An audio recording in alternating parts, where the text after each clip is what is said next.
Kunin ko na rin po yung opinion nyo dito, no? Kasi nakikita ko marami sa mga kababayan po natin yung nagko-komento kung ang dahilan ng mga senador daw ay hindi sila makapag-quorum dahil meron silang kani-kanilang pinagkakaabalahan at yung iba tumatakbo for re-election.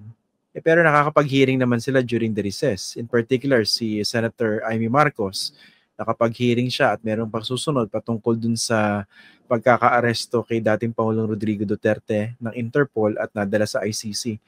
Ano pong tingin niya ron? Ayaw mag-impeachment trial during recess pero nakakapag-hearing naman po.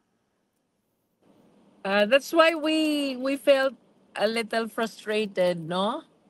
Na in spite of our position that we conduct the impeachment hearing earlier, naging very firm ang ating Senate President about the timeline, which he shared to the public already, no?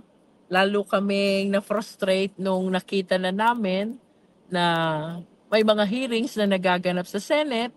You're right, kung nakakapag-hearing sila, why, why, how come that they could not proceed with convening the impeachment court so we can start with the impeachment hearing, no?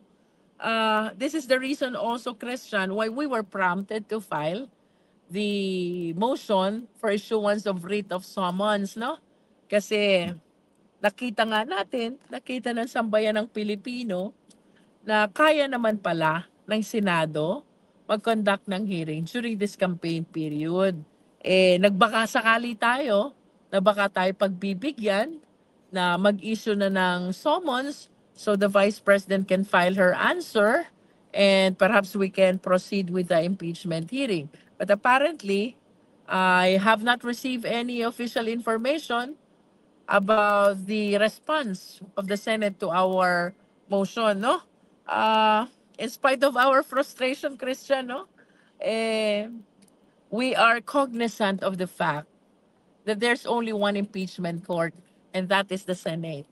Kung hindi nila tayo pagbibigyan, I believe wala tayong choice but to submit to the timeline which the Senate President already shared to the public. And that is to convene on June 2, which is after the 2025 election.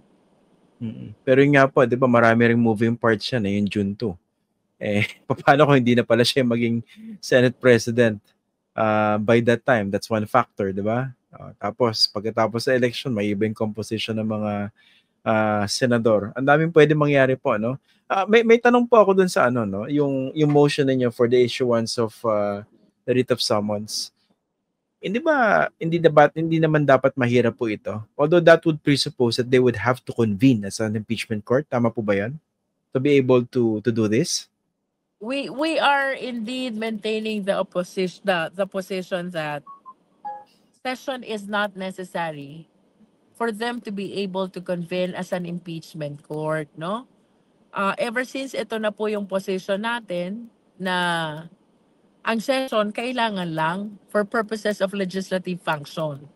And the same must be distinguished from an impeachment process. As a matter of fact, itong provisions on impeachment, you don't see that in the chapter for legislative department. Instead, you see this in the chapter for accountability, which means na iba dapat ang approach kapag dating sa impeachment process, no? And that is why we are maintaining this position na since this is impeachment process, since this is not legislative function, even when the Senate is on recess, they can effectively convene as an impeachment court and immediately proceed to the impeachment trial. Napag-usapan din natin yung impeachment trial, no? Naging napakahaba ng ating mga debate about forthwith, no? I just want to share na tatlo ang modes for filing an impeachment complaint. One is by some, any member of the House. Second ay by any private citizen so long as the same is sponsored by any member of the House. Ang third is by one-third of the members of the House, no? At doon natin nakita yung provision na kapag ang complaint ay filed ng at least one-third of the members of the House, the impeachment complaint shall automatically be considered as the articles of impeachment, and the Senate shall immediately proceed to the impeachment trial. Which means, kapag ganun karami na ang sumusuportang members of the House, it calls for urgency already. Kaya ginamit na ng Constitution and even by the rules on impeachment yung terminology na forthwith, no?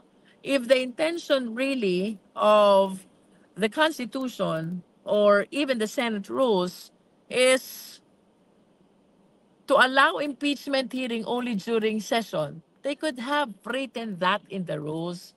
They could have provided that in the Philippine Constitution. But as you can see, the Constitution is silent.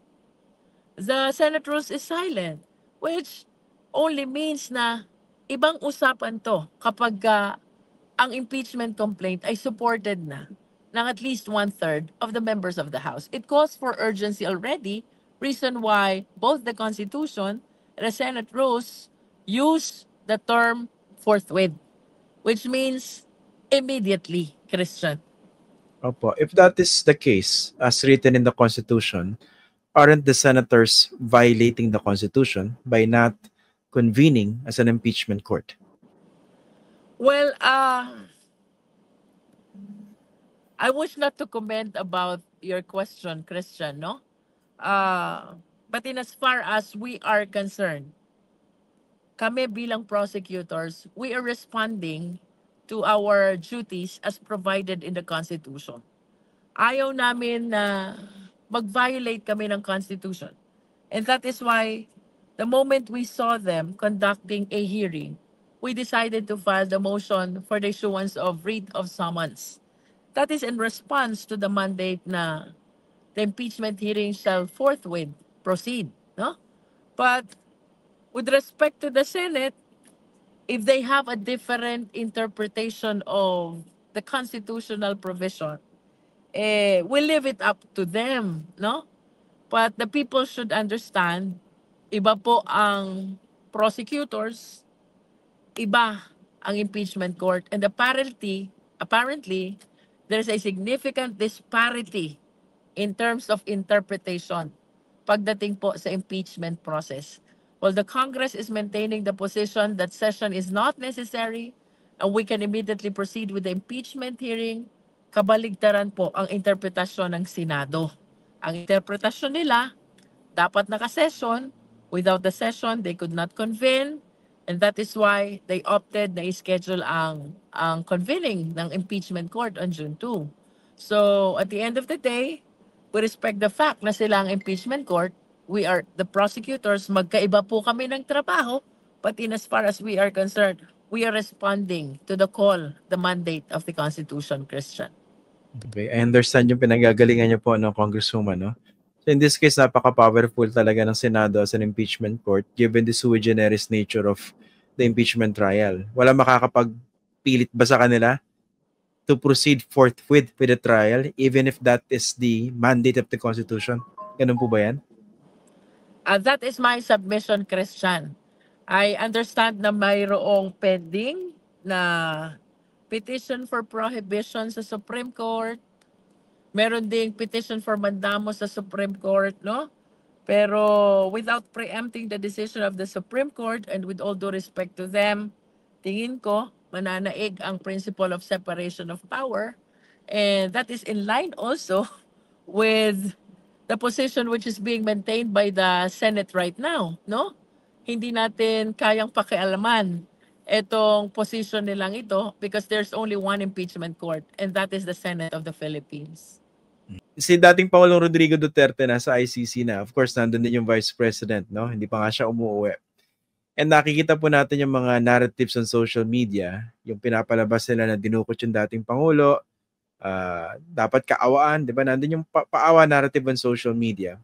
And given the political nature of an impeachment trial, how do you think these narratives could affect the trial of the Vice President? Yung pagpapalabas sa kinakaawaan dapat yung mga Duterte. Sana maintindihan tayo ng ating mga kapwa Pilipino, no?